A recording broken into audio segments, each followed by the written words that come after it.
Hi and welcome to the latest Steve's Amateur Garage video. Great to have you along.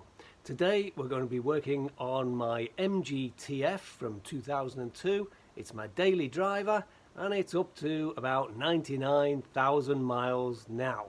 The job we'll be tackling is one of the front bearings is starting to make the bearing wearing out noise, so we're going to have a look at that and hopefully swap it out. Let's go. So here we have the car jacked up at the front. I'm not sure if you can hear that. There's just a slight grinding, bearingy sound just starting to appear. But more of a giveaway is if I pull on the top of the wheel, you might be able to hear just what feels like about 0.5 millimeter of movement from the top to the bottom of the wheel. So the first step in this process is to loosen off the hub nut. I like to use my 32 millimeter long socket on a bar, and you're going to need an extension bar as well because it will be on tight. I've already loosened this one off to make it easy, but I needed a scaffolding bar to get it free, and now you can just turn it nicely. Loosen off the two 4 millimeter Allen key headed screws that hold the disc. This disc is relatively new, so these are coming undone nice and easy. So what I like to do is A, follow the manual step by step. Being an amateur mechanic, it's the greatest guide.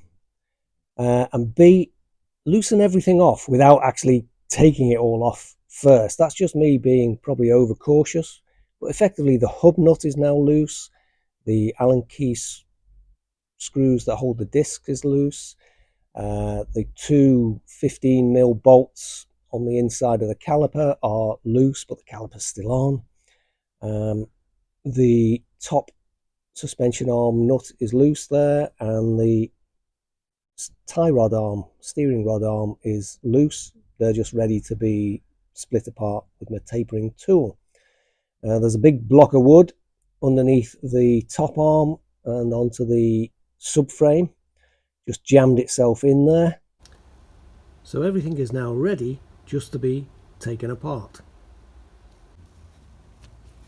Okay, now we've got the bottom pivot nut removed and the bolt is knocked halfway through, so that's going to come out quite easily. If I spin the bearing or the hub, you can hear that. It's pretty awful. And if I just rock it from side to side, you can hear that movement, hence the reason for removing the bearing. There's the hub on the floor. Had to give it a little knock to get it off the bottom pivot. It was a little bit sticky, but we've got it, so we'll clean it up, get it on the bench and see where we go from there.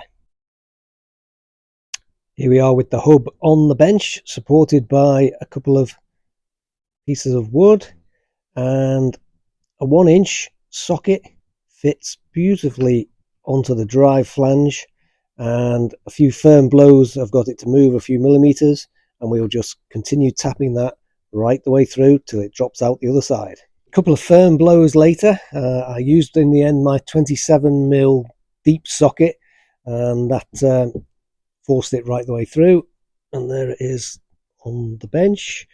We'll worry about getting that half of the bearing off it in a minute, but the next step is to, and it's really a quite sticky step, is to remove the little metal ring that holds the bearing in place, and as you can see, I've already managed to get that started with a long thin pointed screwdriver that I just get in just at the end of it there and give it a few taps, and it lifted it and it's pulled it out, and I'll just work my way around with it, and that should come out quite nicely. So here we have the hub secure in a vise. I have my bearing removing device all set up, and with a little bit of extra force we should be able to pull that bearing straight into this cup here.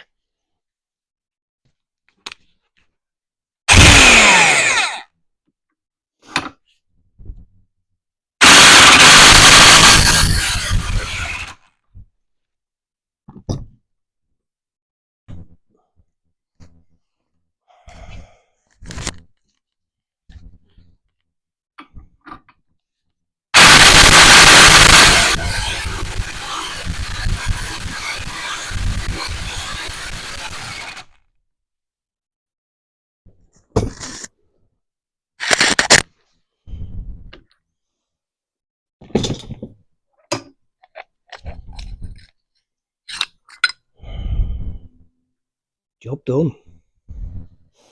So now we can start the reverse process. We've cleaned up the grooves for the rings to go in, cleaned it up inside, and we've got the inner ring back in place. A little bit of grease on it, and we're going to insert the new bearing. And there's the new bearing halfway in, nice and steady. Okay, bit of a struggle, but the bearing's back in. The drive hub is back on, so it's just a case of reassembling it back underneath the car. And here we are, wheel back on and spinning nicely. Job done. And don't forget to tighten the hub nut, 210 Newton meters. It's tight. Hi, and I hope you found that video helpful. It's a bit of a tough job for the amateur mechanic, but with the help of some specialist tools, it makes the job an awful lot easier. I purchased this kit a few years ago now. I think it was around £30, and it's paid for itself many times over. We can usually get the tight bits, like the inner race that gets stuck on the shaft. I had to grind a groove into it and then just tap it up nice and gently. A bit time consuming, but we got there in the end. If you've enjoyed the video, please like, subscribe, and don't forget to hit the notification bell, because we've got plenty more exciting videos coming soon, both on the MG, the E-Types, the Ferrari and the camper van. You all take care. I'll see you for the next one. Bye for now.